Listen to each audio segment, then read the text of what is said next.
Hello, everyone. My name is Andi Fliegel. I'm one of the rabbis of Congregation Beth Israel in West Hartford.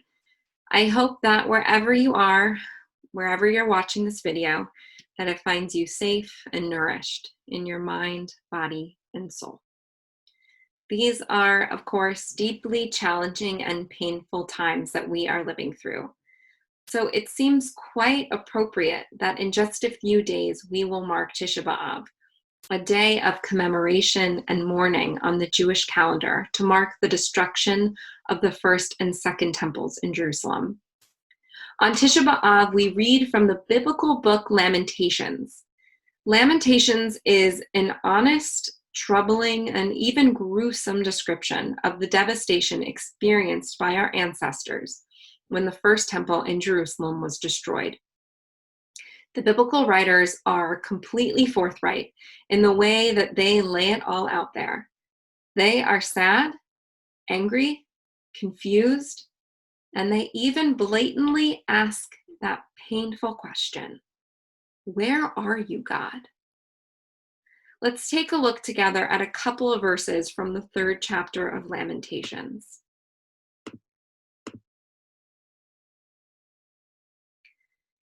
God has set me in dark places.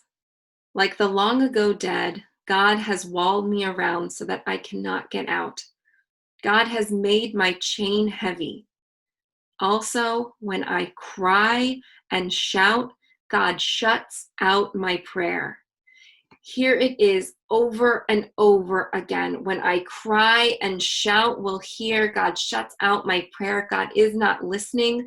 God has turned God's back. We are abandoned. Where are you, God, in the midst of our suffering? The next text that I want to share with you is from Lamentations Rabbah.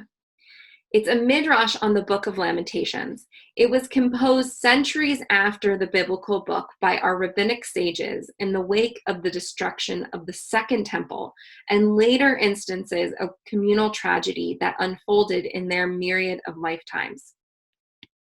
Lamentations Rabbah has built in it many responses to the biblical book, but one of its primary purposes is to unsilence God. So we have just heard their cries of the screaming silence that they are hearing in the absence of God's response. And now in Lamentations Rabbah, we're going to hear from God's voice. Words from what felt like an abyss. The Holy Blessed One said to the ministering angels, "Come, let us go, I and you, and let us see what the enemy has done to my house." So right off the bat, here we are, the Holy Blessed One, God is speaking to God's angels and saying, we need to go see what has happened to my house, to the temple. Immediately, the Holy Blessed One went with the ministering angels and Jeremiah.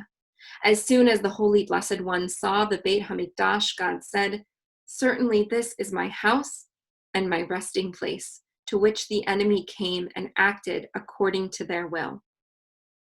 At the same time, the Holy Blessed One was weeping and saying, "Woe is me for my house, my children.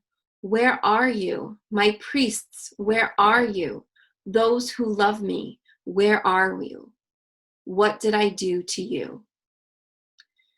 So as the people are reaching out desperately to God in the book of Lamentations, here we have God in Lamentations Rabbah reaching right back, feeling that suffering just as immensely as the people are themselves. This gives us a picture of a God who is mourning alongside our suffering ancestors. They are not alone in their cries, but rather their empathic God grieves deeply, weeping alongside them. They have not been abandoned, quite the opposite. God has never been nearer. Now, each of these books gives us a model for the moment we're in.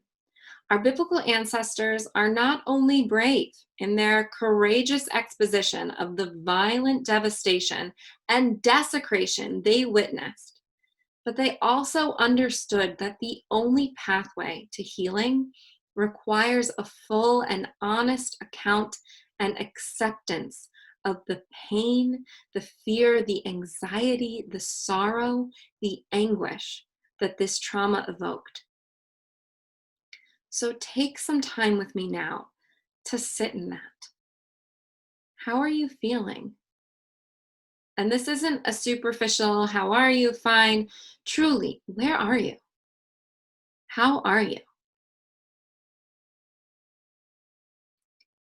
We are living through a collective trauma, a terrifying pandemic with no clear end in sight. Death and illness in catastrophic numbers, isolation that so easily leads to spiritual and physical neglect, a constant state of unknown and mourning the moments, the connections that should have been, and a national reckoning of the racial inequity embedded in just about every system we have. So tell me, where are you? How are you? Wherever you are, however you are not alone. The image of the God who mourns tells us how important it is to see and be seen, to hear and be heard. God's radical empathy in Lamentations Rabbah models for us both the need to engage with and be honest about our own suffering and how to create that space for others. As this present God gives us the healing gift of seeing our pain and hearing our fears, we too are taught the power to witness, to see the suffering around us. We too must weep. Our weeping God is with us not only when we retract or when we wallow. And again, wallowing is not bad. We have to feel pain in order to heal from the damage that it has caused.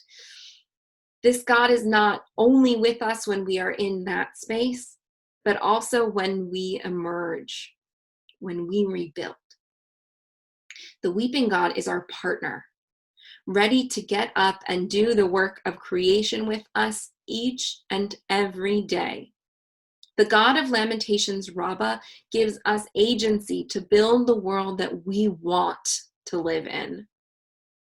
This partnership does not give us the power to eradicate disease, but it does remind us that we have the power to decide how we respond to communal and personal crisis in the face of disease, to do the uncomfortable, painful unlearning of racist structures that plague our society. Our job right now is to be honest about where we are, to feel that suffering, and to discover healing through the experience of partnership with God and the rebuilding of a shattered